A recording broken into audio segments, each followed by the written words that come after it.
Hello children, let's begin today's lesson from 6th standard social geography 6th lesson major domains of the earth. Let's continue the lesson. So today let's see about the plateaus. The plateau is a elevated flat land. It is a flat land and it is a flat topped tableland standing above the surrounding area. So if you could see the plateaus means you will find like this. A table land ಅಂದರೆ land ಫಾರ್ಮ್ಸಲ್ಲಿ ನಿಮಗೆ ಸ್ವಲ್ಪ ಹೈಟಾಗಿ ಬಂದಿರ್ತದೆ. ಇಲ್ಲಿ ನೋಡ್ರಿ, ಇದಕ್ಕೆ ನಾವು plateaus ಅಂತ ಹೇಳ್ತೀವಿ.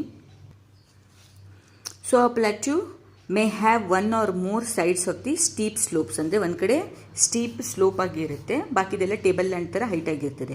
The height of the plateaus often varies from a few 100 meters to the several 1000 meters. 100 ಮೀಟರಿಂದ 1000 meters ತನಕ ಆ ಹೈಟ್ ವೇರಿ ಆಗಿರ್ತದೆ. Plateaus like a mountains may be young or old. ಈ ಮೌಂಟೇನ್ಸ್ ಕೆಲವೊಂದು ಹೊಸದಾಗಿ ಫಾರ್ಮ್ ಆಗಿರುತ್ತೆ, ಯಂಗ್ ಆಗಿರ್ತದೆ, ಕೆಲವೊಂದು ಓಲ್ಡ್ ಆಗಿರ್ತದೆ. The Deccan plateau in India is one of the oldest plateau. Deccan plateau in ಇಂಡಿಯಾದಲ್ಲಿ ಪ್ಲಾಟ್ಯೂ ಅಂತ ಹೇಳಕ್ಕೆ ಹೋದರೆ ಡೆಕ್ಕನ್ ಪ್ಲಾಟ್ಯೂ ಅಂತ ಬರ್ತದೆ. Deccan plateau is the one of the oldest plateaus, and the East African plateau in Kenya and Tanzania and Uganda and the Western plateau in the Australia are the other examples. ಇದೆಲ್ಲ ನಿಮಗೆ Deccan plateau in India, ಆನಂತರ the East African plateau in Kenya ಮತ್ತು ಟ್ಯಾನ್ಸಿನಿಯಾ ಮತ್ತು ಯುಗಾಂಡಾ in the Western plateau of the Australia. ಇದೆಲ್ಲ examples for the plateaus. And the Tibet plateau is the highest plateau in the world. ಈ Tibet plateau ಇದೆಯಲ್ಲ, it is the highest plateau. ಇದಕ್ಕೆ ನಾವು ಕನ್ನಡದಲ್ಲಿ ಪ್ರಸ್ಥಭೂಮಿ ಅಂತಲೂ ಹೇಳ್ತೀವಿ. In the world the height of 4000 to the 6000 meters about the mean to the sea level. ಅಷ್ಟು ಹೈಟಾಗಿ ಈ ಪ್ಲಾಟ್ಯೂ ಇದೆ. ಯಾವುದು? Tibet plateau. Next, the plateaus are very useful because it is rich in mineral deposit. ಇದು ಯಾಕೆ useful ಅಂದರೆ it is rich in minerals ಜಾಸ್ತಿ ಇರುತ್ತೆ ಈ ಡೆಪಾಸಿಟಲ್ಲಿ. As a result many of the mining areas in the world are located in the plateau areas. The African plateau is famous for the gold ಮತ್ತು diamond ಮೈನಿಂಗಿಗೆ. ಈ mining ಏರಿಯಾಗಳು ಪ್ಲಾಟ್ಯೂಗಳು ತುಂಬ important ಆಗಿರ್ತದೆ. In India the huge reserves of the iron, coal and manganese are found in the Chota Nagpur plateau. ಛೋಟಾನಗರ್ ಪ್ಲಾಟ್ಯೂದಲ್ಲಿ ನಮ್ಮ ಇಂಡಿಯಾದಲ್ಲಿರುತ್ತೆ ಗೋಲ್ಡ್, ಇದು ಐರನ್, ಕೋಲ್ ಮತ್ತು ಮ್ಯಾಗ್ನೀಸ್ ಮೈನಿಂಗಿಗೆ. In the plateau areas there may be several waterfalls as the river fall from the great height in the India. ಅಲ್ಲಿ river falls ಇದೆ. ಆನಂತರ Hundru falls in Chota Nagpur plateau on the river Subarnarekha, and the Jog Falls in Karnataka is the example for such waterfalls. ಇದು ನೋಡ್ರಿ, highest ಪ್ಲೇಸಿಂದ ಮೇಲಿಂದ ಕೆಳಗೆ ಧುಮುಕ್ತ ಅಂತ ಹೇಳ್ತಾರಲ್ಲ, ಆ ಏರಿಯಾಗಳಲ್ಲಿ ವಾಟರ್ ಫಾಲ್ಸು ಫೇಮಸ್ ಆಗಿರ್ತದೆ. The lava plateau is rich in the black soil. ಲಾವಾದಿಂದ ಉತ್ಪತ್ತಿಯಾಗಿ ಪ್ಲಾಟ್ಯೂ ಫಾರ್ಮ್ ಆಗಿರ್ತದೆ. ಅದು it is rich in black soil and the fertile for the good for the cultivation. Many plateaus have scenic spots and are great attraction for the tourist. ಆ ಥರ place ನೋಡೋಕ್ಕೆ ಟ್ಯೂರಿಸ್ಟ್ಗಳನ್ನು ಹೋಗ್ತಾ ಇರ್ತಾರೆ ಪ್ರಸ್ಥಭೂಮಿ ನೋಡೋಕ್ಕೆ. ನೆಕ್ಸ್ಟ್ ಕಮ್ಸ್ ದಿ ಪ್ಲೇನ್ಸ್, ಬಯಲು ಪ್ರದೇಶ. Plains are the largest stretches of the flat land. They are generally not more than 200 meters above the mean sea level. Some plains are extremely level. ಕೆಲವೊಂದು plains ಲೆವೆಲ್ಲಾಗಿರ್ತದೆ, ಇದು ಫಾರ್ಮಿಂಗಿಗೆ ತುಂಬ ಈಸಿಯಾಗಿರ್ತದೆ. Others may be slightly rolling and undulating. ಅಂದರೆ ಹೀಗೆ rolling ಥರ ಇರ್ತದೆ, ಫ್ಲ್ಯಾಟ್ ಆಗಿರೋದಿಲ್ಲ. ಬಟ್ ಲ್ಯಾಂಡ್ ಫ್ಲ್ಯಾಟ್ ಆಗಿರ್ತದೆ, ಈ ಥರ ಸ್ಲೋಪ್ಸ್ಗಳಲ್ಲಿ ಇದ್ದಿರ್ತದೆ ಅಂತ.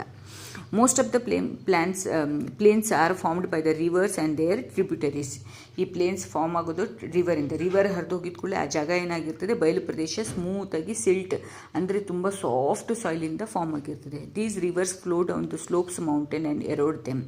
ಏನಾಗಿರ್ತದೆ, ಮೌಂಟೇನ್ಸ್ ಕಡೆಯಿಂದ ಹಿಂಗೆ ಹರಿದು ಬಂದ್ಕೊಂಡು ಅಲ್ಲಿರೋ ಎಲ್ಲ ಎಕ್ಸ್ಟ್ರಾ ಮಣ್ಣೆಲ್ಲ ಅದರ ಜೊತೆ ತೊಗೊಂಡೋಗಿ ಆ ಏರಿಯಾ ಏನಾಗುತ್ತೆ, ಬಯಲು ಪ್ರದೇಶನ ಸ್ಟ್ರೇಟಾಗಿ ನೀಟಾಗಿ ಪ್ಲೇನ್ಸ್ ಥರ ಮಾಡಿರ್ತದೆ.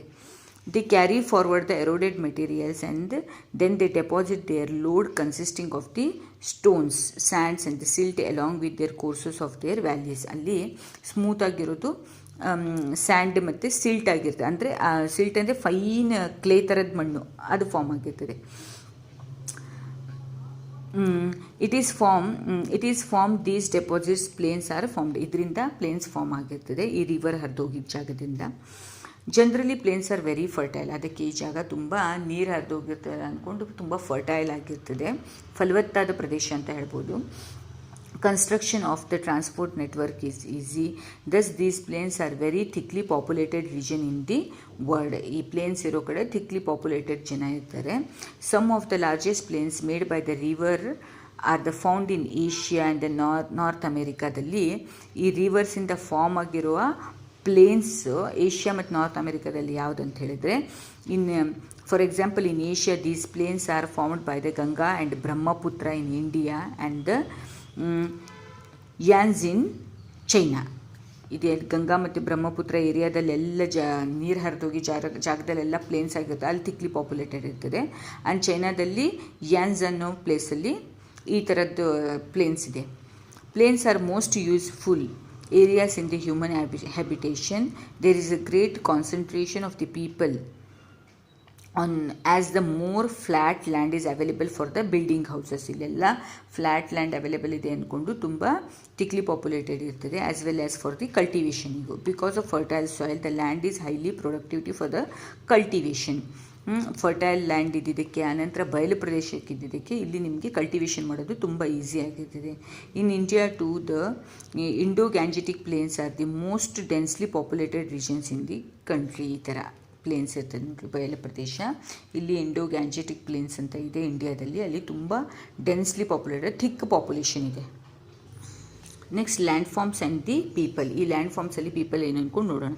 Humans have been living on the different kinds of the landforms in the different ways. Many people, they live in the different kinds of landforms.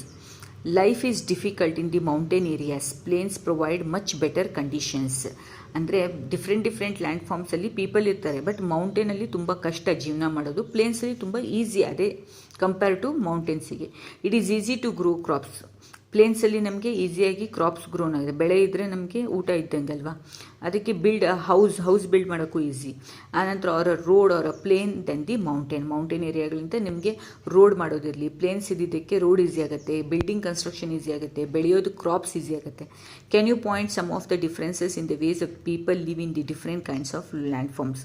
ಕೆಲವೊಬ್ಬರು ಈ ಬೇರೆ ಲ್ಯಾಂಡ್ ಫಾರ್ಮ್ಸಲ್ಲಿ ಹೇಗಿರ್ತಾರಂತ ನೀವೇ ಇಮ್ಯಾಜಿನ್ ಮಾಡ್ಕೊಳ್ರಿ. Sometimes natural calamities such as the earthquakes, volcanic eruptions, storms and the floods cause the widespread destruction. Huge loss of the life and the property takes place. By creative awareness about such incidents, we may lower the risk. ಇದನ್ನೆಲ್ಲ ನಾವು mentally prepare ಆಗಿರಬೇಕು. ಇದೆಲ್ಲ ಆದರೆ ನಾವು ಹೇಗೆ ಇದರಿಂದ ಹೊರಗೆ ಬರ್ಬೋದು ಅಂತ. Earthquakes, volcanic eruption, storms and the floods, ಇದೆಲ್ಲ ನ್ಯಾಚುರಲ್ ಕೆಲಾಮಿಟೀಸ್ ಆಗಿರ್ತದೆ ಜೀವನದಲ್ಲಿ. ಒಂದು ಸಲ ಆದರೂ ಈ ಥರ ಎಲ್ಲ ಡಿಸ್ಟ್ರಕ್ಷನ್ಸ್ ಫಾರ್ಮ್ ಆಗಿರ್ತದೆ. You may find out from your surroundings in how many ways you use the land and the water. ಯಾವ ಥರ ನೀವು ಲ್ಯಾಂಡ್ ಮತ್ತು ವಾಟರನ್ನು ಯೂಸ್ ಮಾಡ್ತಾ ಇದ್ದೀರಂತ ನಿಮ್ಮ ಸರೌಂಡಿಂಗ್ ನೋಡಿ ತಿಳ್ಕೊಬೋದು. Quite often we use the land in a wasteful manner. ನಮ್ಮ ಲ್ಯಾಂಡನ್ನು ನಾವು ವೇಸ್ಟ್ಫುಲ್ ಮ್ಯಾನರಲ್ಲಿ ಯೂಸ್ ಮಾಡ್ತೀವಿ ಅಂದ್ಕೊಂಡು. For example, construction of the houses on the fertile land. Similarly we throw garbage on the land and the water making them dirty. ವಾಟರಲ್ಲಿ garbage ಹಾಕೋದು, fertile ಲ್ಯಾಂಡಲ್ಲಿ garbage ಹಾಕೋದು ಅಂತ, ಫರ್ಟೈಲ್ ಲ್ಯಾಂಡಲ್ಲಿ ಕನ್ಸ್ಟ್ರಕ್ಷನ್ ಮಾಡೋದು, ಇದೆಲ್ಲ ಲ್ಯಾಂಡ್ ವೇಸ್ಟಾಗಿ ಯೂಸ್ ಮಾಡ್ದಂಗೆ ಆಗಿರ್ತದೆ. We should avoid using such important gifts of the nature in a careless manner. Nature ನಮಗೆ ಇಷ್ಟು ಒಳ್ಳೆ ಗಿಫ್ಟ್ ಕೊಟ್ಟಿದೆ, ನಾವು ಈ ಥರ ಕೇರ್ಲೆಸ್ ಮ್ಯಾನರಲ್ಲಿ ಯೂಸ್ ಮಾಡಬಾರ್ದು. The available land is not only for our use, it is our duty to leave the earth but better place for future generation as well. ನಾವೇ ಎಲ್ಲ ಯೂಸ್ ಮಾಡಬಾರ್ದು. ನ್ಯಾಚುರಲ್ ಆಗಿರೋದಕ್ಕೆ ಸ್ವಲ್ಪ ಲ್ಯಾಂಡನ್ನು ಫ್ಯೂಚರ್ ಜನ್ರೇಷನಿಗೂ ಬಿಟ್ಟಿರಬೇಕು ಅಂದ್ಕೊಂಡು ಹೇಳ್ತಿದ್ದಾರೆ. ಸೊ ಇದರಲ್ಲಿ ನಿಮಗೆ ಬೇರೆ ಇದಿಲ್ಲ ನೋಡಿರಿ, ಡೆಸರ್ಟ್ಸ್ ಇರಲಿ, ಆನಂತರ ಸಿ ಇರಲಿ, ಕೋಸ್ಟಲ್ ಏರಿಯಾಸ್ ಎಲ್ಲ ಹೇಗಿದೆ ಅಂದ್ಕೊಂಡು ಕಾಣಿಸುತ್ತೆ. ಆನಂತರ ಮೌಂಟೇನ್ಸಲ್ಲಿ ಯಾವ ಥರ ಮನೆಗಳು ಮಾಡಿರ್ತಾರೆ ಲ್ಯಾಂಡ್ಗಳಲ್ಲಿ, ಆನಂತರ ನೋಡಿರಿ ಇದೆಲ್ಲ ಹೇಗಿದೆ.